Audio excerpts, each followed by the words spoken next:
Hi everyone, I'm Andrew Layne with Layne Performance in Gainesville, Florida, and I'm here to introduce Lucy Berman. She is a registered dietitian, and she's going to be providing nutrition services for our members here at Layne Performance. Hey Lucy, tell us a little bit more about your background and what you do. Hi, Andrew, and hello, everyone at Layne Performance. It's very nice I will meet you all hopefully soon, and thanks for having me. But yeah, so as Andrew said, I'm a registered dietitian. I'm also a Gator. Actually, right now, I'm in Minneapolis, Minnesota. I really miss the Florida warmth and I miss the alligators randomly around campus. But so I'm happy you guys get to be there and enjoy that. But anyway, yeah, so I'm a registered dietitian. I'm a nutrition expert. And I'm also a multi-sport athlete. I have done everything from ultimate frisbee gymnastics to weightlifting. Andrew Layne was my first and best weightlifting coach. And actually, recently I've transitioned to training for Muay Thai, and I hope to fight by the end of the year. So I'm really familiar with everything from general health and wellness to performance nutrition, and I'm excited to be providing that for you guys. Thanks, we're excited to have you on board. And I wanted to go through a couple of questions just to kind of introduce people to what a dietitian does and what we might expect if someone's going to work with you. And I think the first kind of area of confusion for most people is we hear a lot about dietitians and nutritionists, and what's the difference between those two things?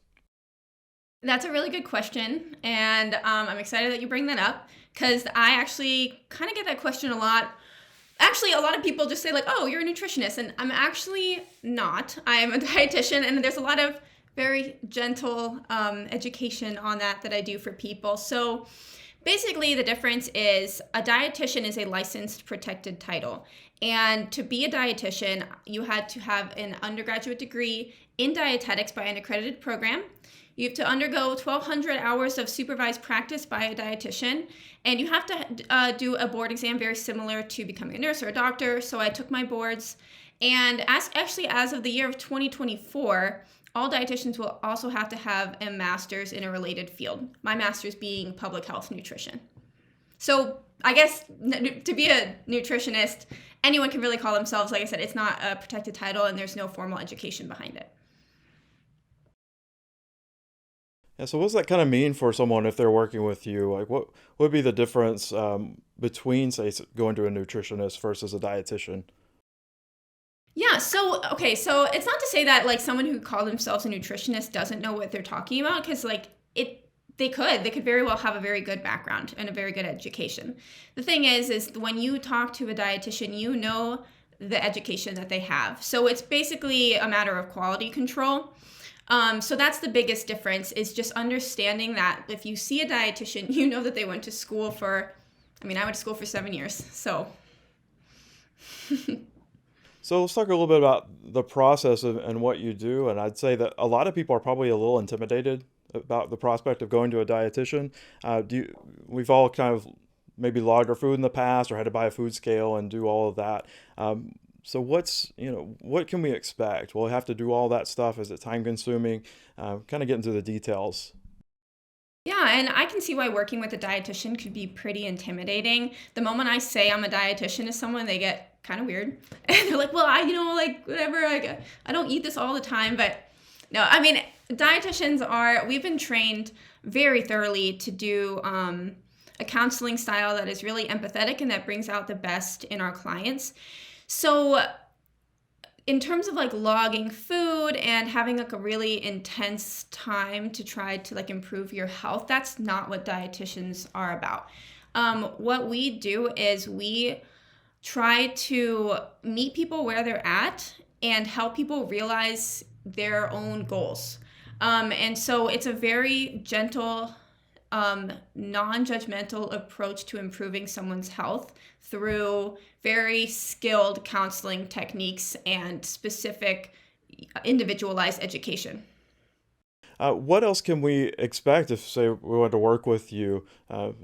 What kind of people do you work with, and how do you go about that? What's your approach?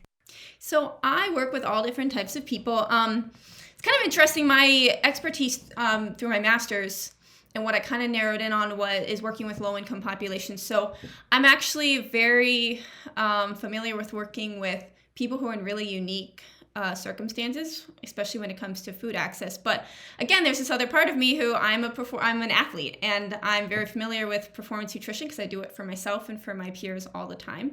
So I have a big range in terms of my expertise. What you can expect though when working with me is we will sit down and we will go through your experience with food, your current diet, your thoughts, feelings. It sounds kind of like crunchy granola, but food is really emotional. It's not just like input output. Food is its culture and it's social, and we have a lot of thoughts and feelings surrounding food that can, help us or hurt us when it comes to our health. So identifying the way that people, feel in their experience is really important. And then also seeing what gaps you as an individual have in your education and your knowledge. So making sure that, we can go through what you know and what you don't know, bridge the gap between those two things, and then slowly make attainable, reasonable goals that will sustain you over time. So you can expect to, over time have your diet transform into something that's like very healthy, very sustainable, and in turn, your health should improve. Just the way things go like that. It's cool. Yeah, I think that's a really important thing that so many people are caught up in some of these all or nothing approaches and fad diets, and I like the idea of everything being kind of sustainable. I know we've talked about this a little bit, but we see these good habits from my side, the sustainable, healthy version of exercise, and the benefits kind of being a byproduct of that process. Yeah, and I've always loved how you and I have been on the same page with that. So even when I was your athlete and now years later, just being friends, and you're still, you helped me through my athletics and we help each other. But you and I have always been on the same page with sustainability and longevity. And I honestly, like you as my coach, kind of helped me develop, that approach, wanting people to live long, healthy lives, being the best athletes they can be, and then later in life being just the healthiest, most active version of themselves that they can be. So that doesn't come through fad diets. It doesn't come through hard dieting. It comes through sustainable, healthy habits that are unique to your circumstances. All right, so I want to get into a couple of questions people might have. And one of the things that I think plays off of what we're just talking about is, if I'm going to work with you, and it sounds like you're more into this sustainable approach, but what kind of results can I expect? Let's say I'm someone who wants to lose weight or wants to have a certain aesthetic or performance level. What can I expect from working with you? Yeah, so, I am very much into it. We call it a health at every size approach. So when it comes to like weight loss, weight gain, you can have those goals for yourself, and that's fantastic. As a professional, I can't make any promises because I don't know your background, your genetic background, and that's okay. It's totally fine. So even though I can't promise weight loss or promise weight gain, what I can do is I can, with all of my knowledge and skill, put you on a path that will hopefully lead to those results that you want. What I really want for you is, as a client, is health. And for the most part, when you are transforming into someone who has a healthier lifestyle and you're looking for weight loss, most of the time it will result in weight loss. But then again, it really does depend on your genetic predisposition that, neither you or I can control. What about things like, we were talking a little bit about kind of who needs a dietitian and why we might need a dietitian. I know some people might be thinking, well, I've used an app and the app has worked well for me in the past, or these different approaches, these fad diets we're talking about. What's different working with you with those things, and also, what might we? When do you decide, okay, I'm going to go see a dietitian versus I'm just going to take one of these other approaches that might work? Yeah, so I think everyone can use a dietitian. Like, I'm a dietitian. I'm sure I can use a dietitian. It's just, I've used apps in the past. I've seen lots of people use apps to, you have success, you have failures. I've had a mix of both. Well, the thing is like, if you say you used an app in the past, you have noticed that you're not using it anymore. And there goes that like sustainability piece. Like, sometimes apps can work for, a few months at a time, even a year, even 2 years. But at the end of the day, there comes a point where it just doesn't fit your lifestyle anymore. You get too busy. It's stressful. So as a dietitian, what I can help you do is create that lifestyle that can last your entire life and not just like a few months at a time. And it also, what I want to kind of compare it to is like mental and behavioral health. You see a therapist, right? And you see a therapist because you work with them over time to improve your mental state. And so it's the same working with a dietitian. I mean, it's kind of like how if you need to see a therapist, you see a therapist. You don't just, you don't just like talk to your Alexa at night. You don't talk to a little computer. And it's the same thing. It's like I said before, our diets, eating is very emotional. It's not just in and out, which is what apps are. They track your input, track your output, but what about when you're having a really bad, stressful day? Like, how do you go about that in terms of eating? Or what if like you're just like you're low on money? Like your app doesn't really track that, and I'm here to help you work through those very unique circumstances so that you can be successful in the long run. Yeah, and I think there's a lot of information coming out now about a lot of the apps and wearables and things that people, it's so easy to just turn off that notification. And even there might be some negative to it. It might be creating this kind of all or nothing approach.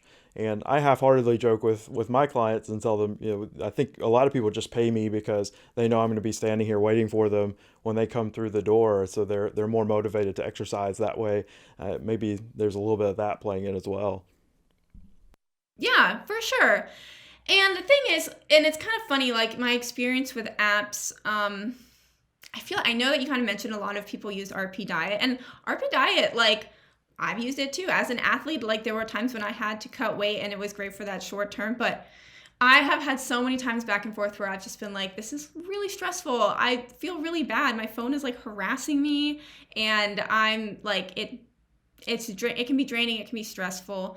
And so that just has encouraged me more to embrace, you know, going through life in a like sustainable way through my, I know I'm using the word sustainable a lot, but it's like so important. It's so integral to our success as athletes and as people.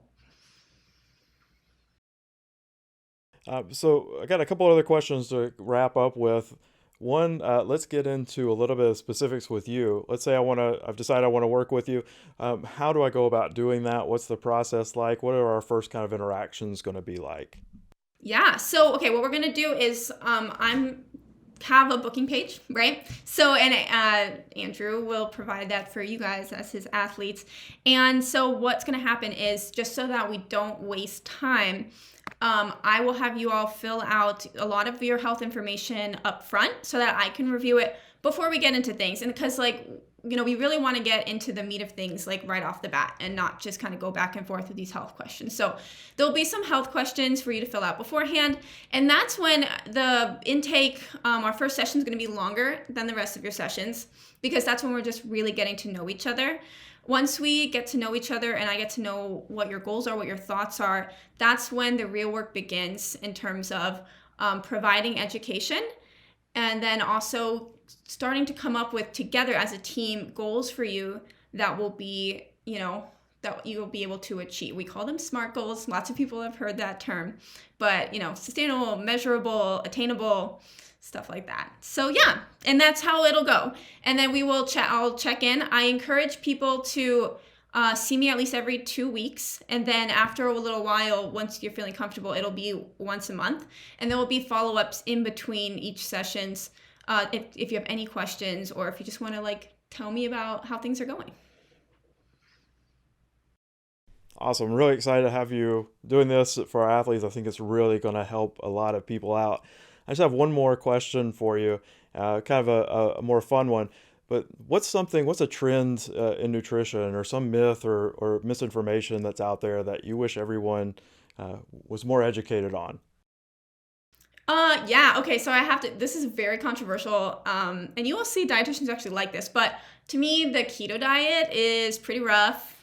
I don't love it for lots of different reasons, but what I really don't like about it is that someone will lose a lot of weight on their keto diet, and that makes sense. You're kind of starving yourself of something very essential, which is carbohydrates, which are what our brain's primary and preferred fuel source is, and they'll lose a lot of weight.